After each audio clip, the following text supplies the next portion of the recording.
This is my YouTube channel, The Universe Through My Eyes. If you don't know my background, I just served 21 years in prison in the state of Florida. I'm from Miami, Florida. Dade County gave me 55 years in prison, but I fought to the end and only ended up serving 21 years from 1997 to 2018. I also wrote a book about my life titled The Universe Through My Eyes. I'm be waking people up by prisons and the streets. Stay tuned. Hey, welcome back everybody to the Universe Through My Eyes YouTube channel, man. I added a cash out and I'm not out here trying to beg for money. What I'm trying to do is upgrade all my material and all my stuff that I have. And I'm only asking for $1. That's all I'm asking for. If all my viewers, at least half of my viewers could donate $1 to my cash out, that y'all will see $Rice Bags 21. I ain't trying to hustle nobody. I ain't trying to do that. I'm just got a lot of stuff going on, a lot of stuff I'm trying to do, and I'm trying to upgrade to another level. And I felt like the most reasonable amount would just be $1, because who can't really afford $1 out here to donate? You feel me? So if you're viewing this video, please like and subscribe. If you want to donate $1, if you want to, cool. You feel me? All right, let's get to it, man. Y'all already know, man, author Stacii Lewis, man, of the book, The Universe Through My Eyes, where I had a 55-year sentence, man, and knocked it all the way down to 21 years and was locked up from 1997 to 2018. Let's give a shout out to all the boys that's incarcerated, one, and all the women that's incarcerated and all the kids. At the end of the day, man, we all need love out here, no matter what they did, no matter how they messed up their lives. End of the day, they still was a person at one time.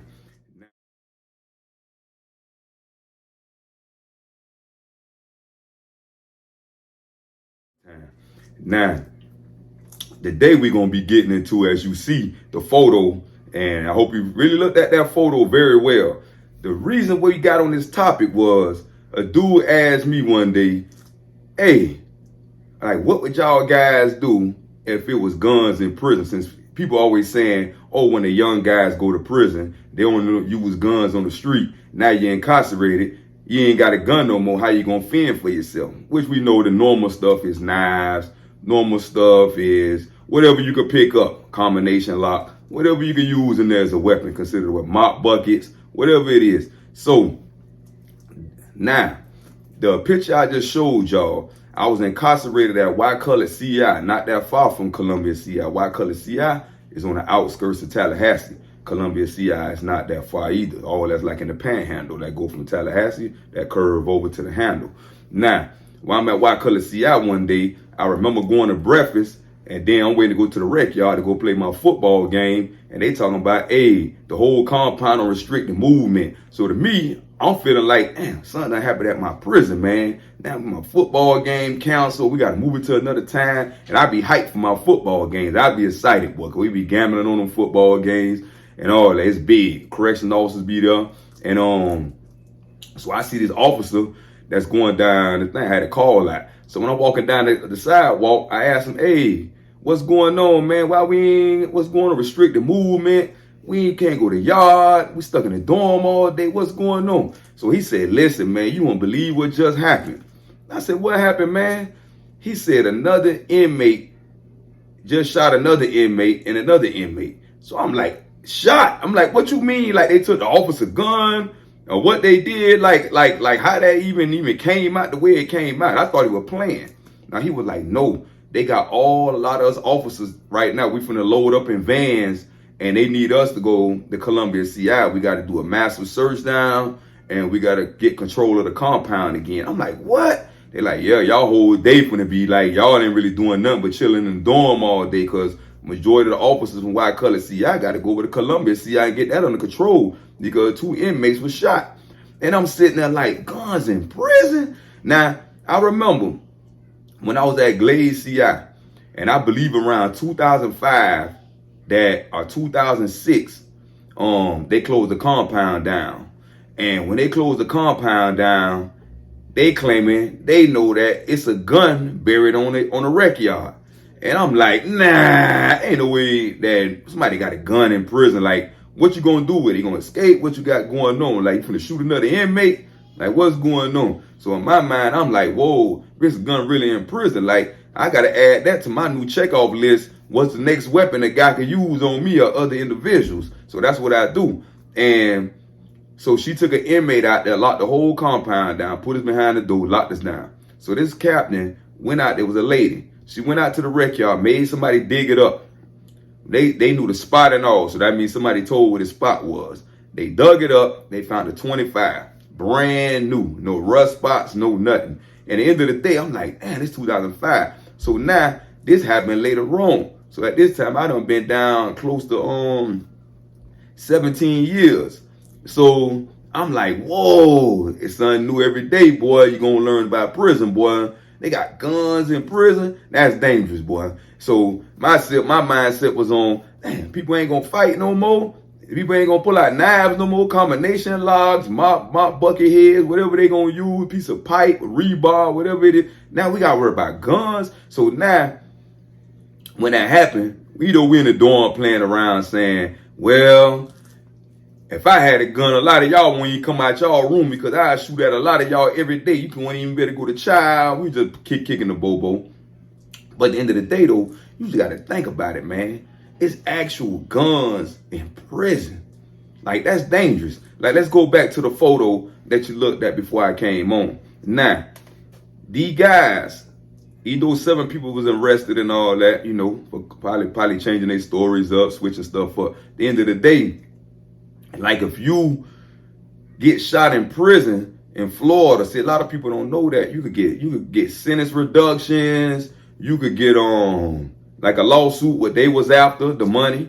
Me, I would have been after the sentence reduction, because at the end of the day, they would have to explain how this firearm even made it inside prison. That's one. And now the inmates done got shot.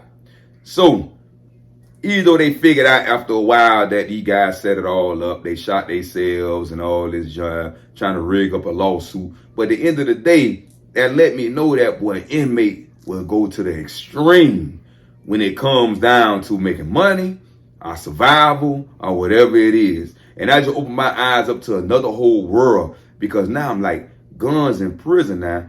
I said, this is the second time I ever heard that in the state of Florida. So I'm saying to myself that if this the new wave, that mean that prison finna be real dangerous, because what's sad is I went back to pull up, I think the 2005 Glaze CI, when the lady found the 25 gun out there, brand new chrome.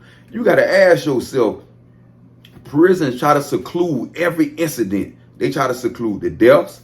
They try to seclude injuries that's dangerous. The officer, they don't want the news to know about nothing. They don't really want the world to know about nothing. But this one was so big at Columbia CI at the time that the news got a hold of it. And once the news got a hold of it, you already know they finna exploit everything. So at the end of the day, you got to really ask yourself that if you got a loved one in prison, that the most stuff you have to worry about them getting into or happening to them, like you could actually hear one day that, hey, my son, my nephew, or my niece, whoever it is, auntie, sister, brother, uncle, whoever it is, they done been shot in prison, and you're going to think it's a joke. Because who going to really think, like, what, they got the officer gun from out the gun tower? They got the gun out the gun truck? Like, how did they get outside the gate to pertain the gun? Because at the end of the day, you're going to ask yourself, nah, this can't be real. How did the gun get in prison in the first place? But I'm telling y'all, man, it's very dangerous in prison, boy. Very dangerous. And remember I told y'all, I talk about this stuff because I really want people to know the stuff they don't let you know that goes on behind that wall, because it's very important. And I'm very influential on trying to scare off the people before they go commit a crime and do something crazy out here. I want people to really know what your plate gonna be full of when you get in there. You gotta eat it, because at the end of the day, a lot of these stories you hear nothing about. A lot of these stories you know nothing about. But when you get inside, you hear everything, you see everything. You feel me? Because at the end of the day, guns in prison, you just gotta ask yourself that, you know what it took for these guys to shoot themselves? You know what that take? Like, you don't even know the outcome. Either it's a 25, don't you know that 25 bullets gonna travel as long as you keep moving, it's moving too inside your body? Like, you could damage so much stuff inside. So these guys went all out for this lawsuit money. And I understand, because some people feel like, a lawsuit is better than if I got all this time in prison. At least I could live the way I want to live in prison. But you got to think about it. If inmates could come up with a plan, they're sitting in prison like, I'm going to try to get a gun in. And this is how we going to do it. And bam, it works. Now, just think about if more people knew about this same game plan in prison. And they all joined in like, I'm getting me one in too. So now we got shootouts on the rec yard, shootouts against the correction officers, shootouts on just everything, bullets ricocheting in the dorm. Like, you got to really think about it. Like, that's really wild. That's really wild. And a lot of people going to think that it's not real. But when you see that picture, I know you're going to go look it up. And when you go look it up, I promise you, end of the day, you're going to be like, whoa, prison is just like the streets. Is that what you want out here? Same thing what you want in now. If you can afford the price, hey, that's what it is. Remember what they always say. If you got to ask the price, that means you can't afford it. So when you people got money in there like that, people on the streets got money, funding everything. So you got to think, end of the day, that I could actually get into it with another inmate. He could pull a gun out and threaten me. I'll shoot me. Now, how does this inmate really going to get in trouble? He in possession of a firearm by a convicted felon. But at the end of the day, though, they going to want to know how he got the gun. And that's going to be his wiggle room for killing me or shooting me, because they whole thing going to be, they don't care nothing about me. I'm just an inmate. I'm just another guy in here. They go, I come and go. That's what inmates do, come and go. You feel me? So at the end of the day, they going to want to ask how this gun got in there. That's the most thing they going to worry about. The person that died, they don't care nothing about. The whole thing is they got to resolve this before you even get to the population of the world. Because the world find out what's really going on behind the wall. That is bigger than just the food terrible. That is bigger than the correction officer treating you terrible. Then it's bad enough the living surroundings is terrible. Cobwebs, wall peeling and all that, ceiling fans barely working. Hot water be breaking sometimes, and all type of stuff go wrong in prison because they don't want to invest no money into it. But I'm going to tell you something. They going to invest into that investigation to find out how that gun got it, no matter what it costs or how much time it's going to take. Because one thing about it, when they name get up under fire, they always got to correct it. And when they got to correct it, they run about their name, they run about their prison. Whoever the warden is, assistant wardens, is on them, and the colonel, because the colonel is over security. So at the end of the day, you got to really think about guns in prison. You feel me? And you got to ask yourself that any day in prison could be like a day on the street. And we would have never knew the gun was in that prison in the first place if they never shoot themselves. Say they just kept the gun just for protection. This dude go get a knife, or they gang banging finna go down something big. This dude pull out guns. Like, the odds is against you. What they say, you can't bring a knife to a gunfight.